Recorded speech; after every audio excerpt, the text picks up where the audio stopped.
But Mitt Romney today, you just saw in Colorado, which is one of the important battleground states, making the point that President Obama has an outsourcing problem. Yeah, he does. And the outsourcing issue really causes two problems for President Obama. One, it underscores his dishonesty. The ad they were running, which all the independent fact-checking groups have said is dishonest, ends with President Obama saying, "I'm President Obama and I approve this message." It should say, "I'm President Obama, I approve this dishonest message."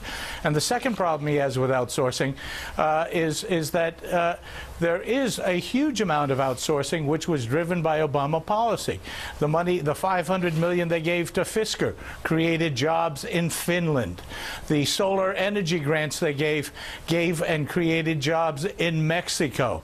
The wind turbine grants they gave created jobs in Denmark.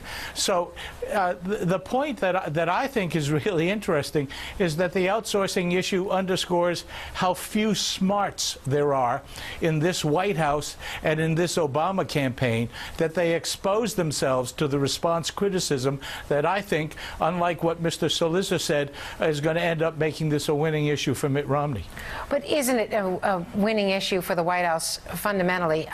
Granted that the PolitiFact folks and the Washington Post pointed out that the president's campaign ad on that issue had a lot of questions and a lot of questionable attack lines. No, they said it was wrong. A lot of questions is not right. It was wrong. Okay. But the point is that isn't Mitt Romney more vulnerable than the president on this issue? Because there still is the whole question of private equity, of outsourcing. You can argue about when he left Bain Capital and whether he was still getting money from Bain Capital and what some of the companies in Bain were doing.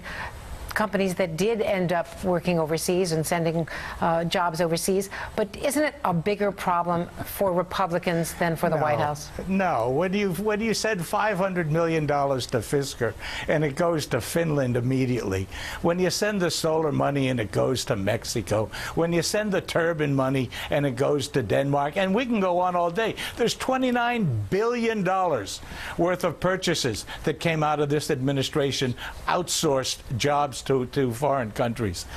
Mitt Romney outsourced zero. Obama outsourced 29. Zero. He wasn't there when those issues came up. Well, first of all, the $29 billion are not all outsourced from the administration, because sure they are.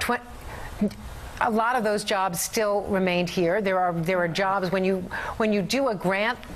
Governor, there are jobs here as well as overseas. You're struggling, Andrea. You're struggling. Well, first of all, these are competing claims, and we will get back to you with all of the numbers. But the point is, let's talk about the 3% you brought up. You want to talk numbers? Let's talk about the Joint Committee on Taxation and Glenn Kessler in the Washington Post. But that 3% represents the group of small businesses that create the bulk of the jobs under small businesses. They're the larger ones. So they don't create 3% of the jobs. It means 3% of the small businesses, which create the majority of the jobs. So give all the numbers. That's not what the Joint Committee on Taxation said, it is. Sir. Yes, it is.